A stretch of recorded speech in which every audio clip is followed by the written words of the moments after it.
এখানে আমি দুধটা জাল করে নিলাম অল্প পরিমাণ, আর বাদ বাকি জাল দেবো ক্যারামেলের উপরে দিয়ে, তখন পুরো জালটা দিয়ে নিব। দেখেন এখানে ক্যারামেলটার কালারটা কত সুন্দর আসছে। আর আমি এখন এই পাত্রে দুধটা ঢেলে দিতেছি।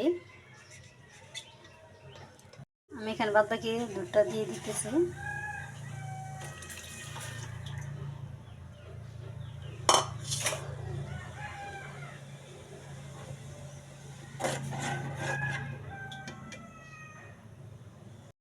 দেখেন এখানে আমি টক দইটা ঝরা দিয়ে দিয়েছি। পানি থাকে টক দইটা পানি ছেড়ে দেয় কাটলে, এই জন্য টক দইটাকে ঝরিয়ে পানিটা ফেলে দিতেছি। আর এটা এখন আমি বাটিতে নিয়ে ফেটে নেব। আমি চুলাই থেকে এখন দুধটা নামিয়ে দিতেছি ঠান্ডার জন্য, এক পাশে রেখে দিব। আর ঠান্ডাটা ওইরকমভাবে দেখবেন যে আঙুরটা আপনি 1-2 মিনিট ধরে রাখতে পারেন। দেখেন এখানে আমি টক দইটা সুন্দর করে ফেটে নিয়েছি। এখন এটার মধ্যে দুধটা যেহেতু ঠান্ডা হয়ে গেছে, এখানে আমি দুধটা এখন এই পাত্রে রেডে দিতেছি।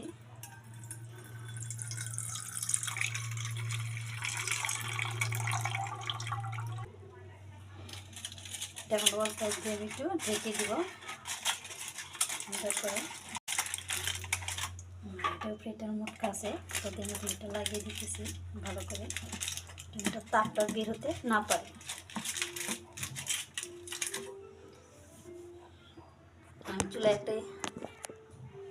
আমি চুলাতে এখানে একটা স্ট্যান্ড বসিয়ে দিয়েছি। ওখানে এটার মধ্যে আমি বসিয়ে দিব 10 মিনিটের জন্য। এখানে নিচে আমি পানি দিয়ে দিয়েছি। এটাকে আমি এখন 10 মিনিট জাল করব।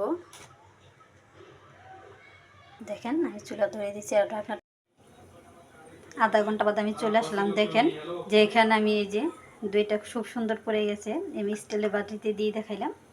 এখন আমি দইটাকে 1-1.5 ঘন্টার জন্য নর্মাল ফ্রিজে রেখে দিব। তারপরে আমি আপনাদের কেটে সব করে দেখিয়ে দিতেছি। এই যে দেখেন আমার দইটা ফ্রিজে নর্মালে রেখে দিয়েছিলাম। আপনারা যে কোনো সহজভাবে স্টিলের বাটিতে যে কোনো কিছুতে খুব সহজভাবে দইটা বসাই নিতে পারবেন। আমি আপনাদের কেটে দেখিয়ে দিতেছি যে এখানে কথানি সফট হয়েছে দইটা। দেখেন আপনারা সবসময় একটা জিনিস খেয়াল রাখবেন, যখন এই দইটা ওই চুলার তাপে বসাবেন, নামানোর সাথে সাথে উদাম করবেন না। যেতক্ষণ পর্যন্ত পুরো হাঁড়িটা ঠান্ডা শীতল না হবে এ পর্যন্ত ওইভাবে রেখে দিবেন। আমি দইটা আপনাদের কেটে দেখিয়ে দিতেছি। দেখেন